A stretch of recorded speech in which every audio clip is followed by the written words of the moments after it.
এই আসিয়া এই দৃশ্য আমরা ভুলে যাব। এই যে মেয়েটা কাতরাতে কাতরাতে মারা গেল আজকে, বেশি দিন সময় লাগবে না, 1 মাস 2 মাস হাইয়েস্ট 3 মাস।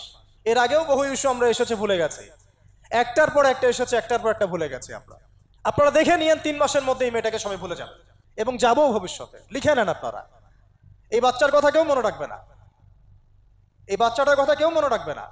3 মাস পরে, 6 মাস পরে, 1 বছর পরে আরো নতুন ইস্যু আসবে, আরো নতুন পাপ হবে, আরো বড় বড় ঘটনা ঘটবে। এরপরে মানুষ এই বাচ্চাটাকে ভুলে যাবে। এই বাচ্চাটা কি তার মৃত্যু যন্ত্রণা ভুলতে পারবে? তার সম্মানহানি ভুলতে পারবে? তার পিতামাতাকে ভুলতে পারবে?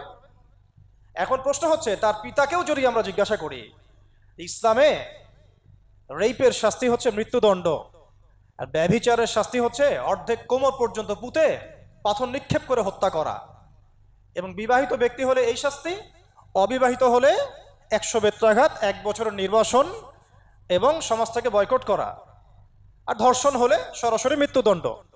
3 মাস সময় লাগার কথা না, 3 দিনের মধ্যেই করা সম্ভব। এটা শরিয়া আইন, এটা আল্লাহ রাব্বুল আলামিনের শরিয়া বিধান। এখন তারাও কি এটাতে রাজি হবেন? যারা শোক প্রকাশ করছেন তারা কি এই বিধানটা কার্যকর করতে রাজি হবেন? ধর্ষককে সবার সামনে প্রকাশ্যে মৃত্যুদণ্ড দেওয়া হোক, শরিয়া আইন কার্যকর করা হোক? রাজি হবেন না। কারণ আপনারা বলবেন এটা করতে গেলে বাংলাদেশ থেকে মৌলবাদী রাষ্ট্র হয়ে যাবে। তো সমস্যার গোড়ায় আপনারা যেতে চান না, ডালপালা নিয়ে নাড়াচাড়া করেন। জেনা ফ্রি মিক্সিংটাকে উন্মুক্ত করে দেয়া হলো, ছেলে মেয়ের অবাধ বিচরণটাকে উন্মুক্ত করে দেয়া হচ্ছে। একটা চরম ক্ষুধার্ত মানুষদের সামনে যদি আপনি খাবারকে উন্মুক্ত করে রাখেন, এরপরে যদি কেউ জোর করে খাবার খেয়েও ফেলে, শুধু কি আপনি খাদকের দোষ দিবেন? পুরো সিস্টেমটাই দায়ী, পুরো সিস্টেমটাই দায়ী এখানে। আপনি নারী পুরুষকে অবাধ মেলামেশা দিয়েছেন, ফ্রি মিক্সিংয়ে দিয়েছেন, একদম ছোটবেলা থেকেই, স্কুল লাইফ থেকে, কলেজ লাইফ থেকে, ইউনিভার্সিটি লাইফ থেকে, জব সেকশনে, এমনকি রাজনীতি করতে গেলেও কর্পোরেট সেকশনে, ব্যবসায়িক সেকশনে, অফিস আদালতে, সব জায়গায় ফ্রি মিক্সিংকে অবাধভাবে আপনি উন্মুক্ত করে দিয়েছেন, আমরা উন্মুক্ত করে দিয়েছি। এর উপরে ছড়িয়ে দিয়েছি পর্নোগ্রাফি। পর্নোগ্রাফি সবার ফোনে ফোনে। পর্নোগ্রাফি দেখতে থাকলে একটা মানুষ বাচ্চাকে না, কয়েকদিন পরে পশুর সাথেও জেনা করতে পারে। যদি সামনে দেখেন যে মানুষ পশুর সাথে জেনা করেছে, আপনারা অবাক হতে পারেন, আমি অবাক হব না। কারণ পর্নোগ্রাফি মানুষকে পশুর সাথেও জেনা করতে শেখাবে। বাচ্চা তো কিছুই না। এর উপর আছে বিবাহ বহির্ভূত সম্পর্ক, ব্যভিচার, জিনা, ফ্রি মিক্সিং, ভ্যালেন্টাইন্স ডের মতো দিবসগুলো পালন করে ছেলে মেয়ের অবাধ মেলামেশা। আর এই জেনাগুলোকে আমরা বলছি কাছে আসার গল্প, যেখানে ওর উপরে 100 বেত্রাঘাতের শাস্তি অলরেডি মজুদ হয়ে গেছে। আর কতগুলো যে জেনা হয়েছে এটা তো আল্লাহ পাক ভালো জানেন। একটা দুইটা তো করে নাই, একটার পর একটা চেঞ্জ করেছে। বিবাহিত ব্যক্তি পর্যন্ত অন্যের স্ত্রীর সাথে জেনা করেছে। আর এটা তো ধর্ম তো অনেক বড় বিষয়, ধর্ম তো অনেক বড় বিষয়। এটা তো মানবতা বিরোধী অপরাধ, এটা তো একটা মানবতা বিরোধী অপরাধ। এখন সমস্যা কি এক কেন্দ্রিক? এটা বহুমুখী সমস্যা। ফ্রি মিক্সিং রেখেছেন, পর্ন চালু করে দিয়েছেন, এবং সবচেয়ে বড় কথা, এর শরঈ বিচারটুকু নিশ্চিত হচ্ছে না। তাহলে সমাজের মধ্যে এগুলো কমবে না বাড়বে? সিম্পল, সমাজের মধ্যে এগুলো বাড়বে। 6টা কাজ করেন, ইনশাআল্লাহ তাআলা কমে যাবে। প্রথমত শরঈ পর্দা নিশ্চিত করেন, দ্বিতীয়ত ফ্রি মিক্সিং বন্ধ করে দেন, তৃতীয়ত আপনারা জেনার শাস্তি চালু করেন, চতুর্থত সমকামিতা বন্ধ করেন, এলজিবিটি বন্ধ করেন, পঞ্চমত ব্যভিচারের যে রজম শাস্তি চালু করেন, শরঈ বিধান চালু করেন, পর্ন সাইটগুলোকে বন্ধ করে দেন, এবং সমাজে তাকওয়া নৈতিকতা শিক্ষাটাকে বাড়িয়ে দেন। দেখেন সমাজে জেনা কমে না বাড়ে। কিন্তু কেউ এই সমস্যার গোড়ায় যাবে না। একটা ইস্যু আসবে, একটা ইস্যু যাবে। আজকে আপনার বোন তো কালকে আমার বোন, কালকে অমুকের বোন, কালকে তার মেয়ে, নিজের ঘর পর্যন্ত চলে আসছে। আর কয়টা রিপোর্টই বা আমাদের সমাজের সামনে আসে? যে কয়েকটা রিপোর্ট সামনে এসেছে এগুলো 50%ও না। বহু মেয়ে এগুলো বলতেও পারে না লজ্জায়। আর আমি তো ওইসব মেয়েদের ব্যাপারে কথা বলা ছেড়ে দিয়েছি, যারা স্বেচ্ছায় নিজের ইজ্জতকে বিলি দেয়। তাদেরকে আমি আমার বোন পরিচয় দিতে লজ্জাবোধ করি। সমাজ থেকে গায়রত, ব্যক্তিত্ব, পর্দা, শালীনতা, হিজাব এগুলো উঠিয়ে দেওয়া হয়েছে। আপনারা কি দ্বীনি অঙ্গনের তসলিমা নাসরিন হতে চান নাকি? তারা কি দ্বীনি অঙ্গনে তসলিমা নাসরিন হতে চান? কেন আপনি একটা ছেলের সাথে হারাম সম্পর্কে জড়াবেন? কেন প্রেম করতে যাবেন? কেন আপনি তার সাথে বাইকে করে ঘুরতে যাবেন?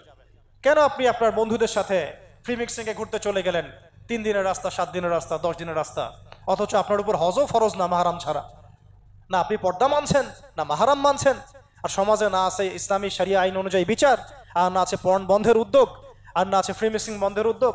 তো আপনার ইজ্জত চলে গেলে কে ফিরাই দেবে আপনাকে? আমি তো আপনার ভালোর জন্যই কথা বলছি। সমস্যা হচ্ছে আমরা সমস্যার গোড়ায় যেতে চাচ্ছি না। আজকে এই কথাটা আমি এখানে বলতে চাই নাই, শুধু কথা প্রসঙ্গে চলে আসছে যে এই যে মেয়েটা কাতরাতে কাতরাতে মারা গেল আজকে, আপনারা দেখে নিয়েন 3 মাসের মধ্যে এই মেয়েটাকে সবাই ভুলে যান। সমস্যার গোড়ায় আসেন। সমস্যার গোড়া হচ্ছে আল্লাহর জমিনে আল্লাহর দ্বীন ইসলাম বাস্তবায়ন না হওয়া পর্যন্ত এই মানবতার মুক্তির কোনো রাস্তা নাই। আল্লাহর কসম করে বলতেছি, আল্লাহর জমিনে ইসলাম, কোরআন, সুন্নাহ, রাসূলের আদর্শ বাস্তবায়ন হওয়ার আগ পর্যন্ত এই জাতির স্বাধীনতা বলে কোনো শব্দ নাই, এই মানবতার মুক্তির কোনো পথ নাই। কেউ আমরা স্বাধীন না, কেউ আমরা আমাদের ইনসাফ ন্যায্য অধিকারটুকু পাবো না। কালকে আপনার ঘরে এই সমস্যাগুলো আসলে আপনি এটাকে প্রতিহত করতে পারবেন না। বিচার চেয়ে বেড়াবেন এক মন্ত্রণালয় থেকে আরেক মন্ত্রণালয়ে, ফাইল ঘুরতে থাকবে, আপনার কেস বন্ধ হয়ে যাবে, আপনার বোনের ইজ্জত ফিরে আসবে না। আর রাসূল সাল্লাল্লাহু আলাইহি ওয়াসাল্লামের জামানায় আপনি আমাকে রেপের ঘটনা দেখান কয়টা ঘটেছে? সাহাবীদের জামানায় রেপের ঘটনা দেখান কয়টা ঘটেছে? জেনার ঘটনা দেখান না কয়টা ঘটেছে? ব্যভিচার কয়টা ঘটেছে? চুরি বা কয়টা হয়েছে? কয়টা হয়েছে? ডাকাতি কয়টা হয়েছে? একটা দুইটা রেয়ার আপনি ঘটনা দেখাতে পারবেন। এবং যখন সেই ঘটনা ঘটেছে ইনস্ট্যান্ট দেন এন্ড দেন নবী সাল্লাল্লাহু আলাইহি ওয়াসাল্লাম শরীয়ত আইন বাস্তবায়ন করেছেন। তিনি শুধু মানুষকে তাকওয়ার ওয়াজ নসিহত করেন নাই, বরং আল্লাহর আইনও বাস্তবায়ন করেছেন। এই দুইটা সমানুপাতিকভাবে চলতে হবে সমাজের মধ্যে। শুধু তাকওয়ার ওয়াজ করেই সব বন্ধ করা যাবে না, আইনও বাস্তবায়ন করতে হবে।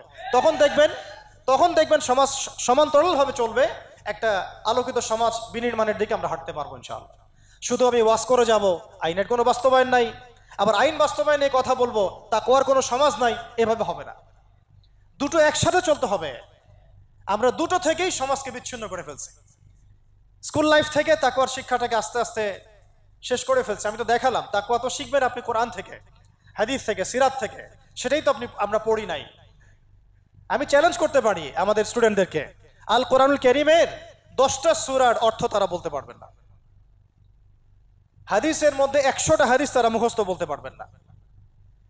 রাসূল সাল্লাল্লাহু আলাইহি ওয়াসাল্লামের পবিত্র জীবনী তারা 20 বছরে একটা কিতাবও একাডেমিক্যালি পড়েন নাই। ইসলামের ইতিহাসের একটা কিতাব একাডেমিক্যালি পড়ানো হয় নাই। তাজকিয়া সংক্রান্ত একটা কিতাব পড়ানো হয় নাই। ফিকহের উসুলে ফিকহ ছাড়া আপনি কিভাবে চলবেন? ফিকহের একটা কিতাব পড়ানো হয় নাই। তাহলে এই জাতিটাকে আপনি কিভাবে ইসলামের দিকে নিয়ে আসবেন? শিক্ষা ছাড়া। শিক্ষা না থাকলে, ইলম না থাকলে আমল কিভাবে আসবে? আমল না থাকলে তাজকিয়া কিভাবে আসবে?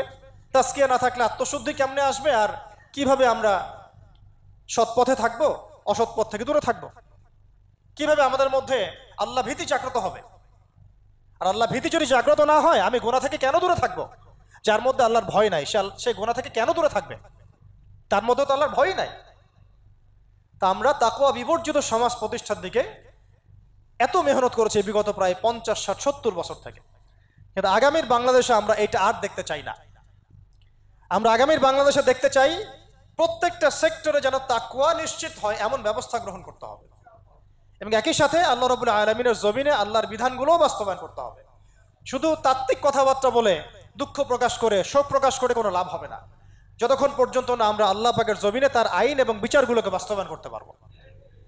আর আল্লাহর কসম করে বলছি, আল্লাহর জমিনে আল্লাহর বিধান বাস্তবায়ন হলে সমাজে পাপের হার তো কমে আসবেই। সমাজে পাপের হার তো কমে আসবে। কোনো কাফের, মুশরিক, মুরতাদ জনগোষ্ঠী আমাদের দিকে চোখ তুলে তাকাতে পারবে না ইনশাআল্লাহ। আমাদেরকে দাসত্ব শৃঙ্খলে আবদ্ধ করতে পারবে না ইনশাআল্লাহ। সব কথার শেষ কথা ভাই, যে আমরা দুনিয়াতে এসেছি লিমিটেড টাইমের জন্য। এই সময়টুকুতে যদি আমরা হেলায় ফেলায় দুনিয়ার জীবনটাকে নষ্ট করি, আমাদের দিনটাকে ঠাট্টা ছলে গ্রহণ করি, কোরআনকে মূল্যায়ন না করি, হাদিসকে মূল্যায়ন না করি, আল্লাহর দেয় এই সুযোগগুলো, রমাদান, এই কোরআন, এই তারাবি, এই তাহাজ্জুদ, এই সাদাকা, এই তাকওয়া, এগুলোকে মূল্যায়ন না করি, তাহলে ক্ষতিগ্রস্ত আমরা হব, আর কেউ হবে না। ক্ষতিগ্রস্ত এই পৃথিবীতে অন্য কেউ হবে না, বরং আমরাই হব। আল্লাহ পাক আমাদের সবাইকে পরকালীন চূড়ান্ত ক্ষতি থেকে আল্লাহ হেফাজত করেন, এবং দুনিয়াতে যে ফিতনা, ফাসাদ, এই রাহাজানি চলছে, এগুলো থেকে মুক্তির পথ যে একমাত্র ইসলাম, এইটা বোঝার তৌফিক আমাদেরকে দান করেন।